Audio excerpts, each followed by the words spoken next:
Ըստ ուկրաինական ԶԼՄ-ների գիշերը Մոսկվայի մարզի ուղղությամբ 600 ԱԹՍ է հարձակվել։ Դրանցից մեկը հարվածել է Ատլանտ պարկի տարածքում գտնվող Վայլդբերիսի պահեստին։ Մոսկվայի քաղաքապետ Սերգեյ Սոբյանինը հայտնել է, որ օգոստոսի 17-ի երեկոյից մինչև օգոստոսի 18-ի առավոտյան ժամը 5-ին Մոսկվայի մարզի ուղղությամբ շարժվել է 620 անօդաչու թռչող սարք, որոնցից ըստ նրա 180-ը ոչնչացվել է հենց Մոսկվայի մարզում։ Հարձակումը ներկայացվում է որպես Ուկրաինայի կողմից Մոսկվայի ուղղությամբ իրականացված ամենախոշոր դրոնային հարձակումներից մեկը։ Ընդհանուր հաշվարկներում ռուսական կողմը հայտնում է նաև Ռուսաստանի տարբեր շրջաններում խոցված հարյուրավոր այլ ԱԹՍ-ների մասին։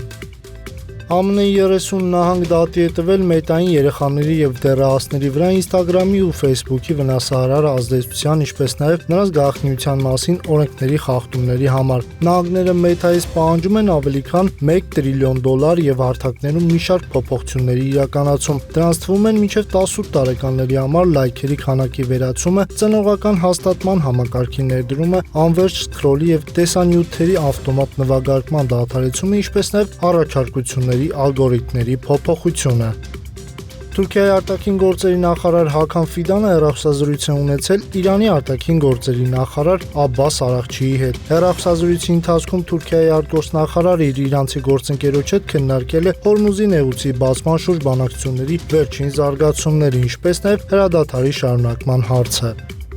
Նրանք ցանկանում են համաձայնության գալ, բայց չեն պատրաստվում կնքել այնպիսի համաձայնագիր, որը իմ կարծիքով անհրաժեշտ է, հայտարարել է Թրամփը։ Վերջինս պնդել է նաև, որ ԱՄՆ-ն չի ձգտում երկարաձգել Իրանի հետ կնքված փոխըմբռնման հուշագիրը։ Թրամփը նաև նշել է, որ իրեն դուր է գալիս Հորմուզի նեղուցը ԱՄՆ-ի տարածք հայտարարելու գաղափարը։ Մենք լիակատար վերահսկողություն ունենք նեղուցի նկատմամբ, հայտարարել է նախագահը։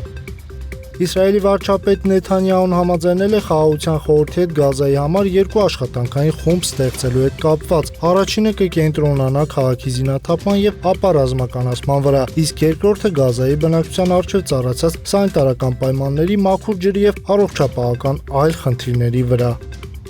Գերմանիայի կառավարությունն արձագանքել է Ուկրաինային ռազմական աջակցություն ցուցաբերող երկրներին ուղղված Կրեմլի հերթական սպառնալիքներին։ Գերմանիայի ԱԳՆ ներկայացուցիչը երկուշաբթի օգոստոսի 17-ին հայտարարել է, որ նման սպառնալիքները նորություն չեն։ Մենք դրանք ի գիտություն ենք ընդունում եւ թույլ չենք տա մեզ վախեցնել, ընդգծել է խոսնակը մամուլի ասուլիսի ժամանակ եւ հավելել, որ Բեռլինը թույլ չի տա իրեն վախեցնել հատկապես Ուկրաինային աջակցելու հարցում։ Անցյալ շաբաթվա վերջին Ռուսաստանի արտաքին գործերի նախարար Սերգեյ Լավրովը հայտարարել էր, որ Մոսկվան խստացնում է իր մեթոդները Արևմուտքից Կիևի ռազմական մեքենա սնուցող ամեն ինչ ոչնչացնելու համար։